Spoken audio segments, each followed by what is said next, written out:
पौष मास शुक्ल पक्ष दशमी तिथि एही दिन को सांब दशमी रूपे पालन करिथौ।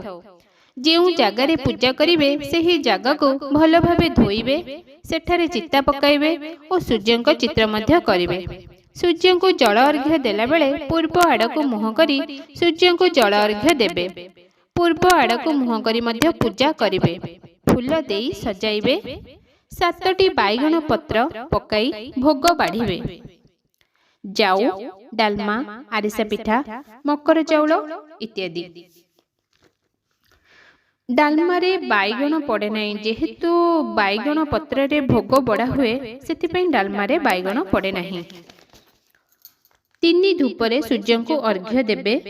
घियो दीप देबे। धूप सूर्य नारायण को अर्पण करिवे। नैवेद्य देबे। सांब दशमी दिन आमे सूर्य देवता को पूजा करिथाउ। सूर्य सकल शक्तिर आधार। संतानर दीर्घ आयु, उत्तम स्वास्थ्य और मंगल कामना पाई पूजा करा जाए। श्रीकृष्ण पुत्र सांब एही सांब दशमी दिन सूर्य देव को पूजा करी कुष्ठ रोग मुक्त होइथिले। सांबक नाम रे एही दशमी को सांब दशमी नाम रे नामित करा जायछि। सूर्य आमर मित्र देवता।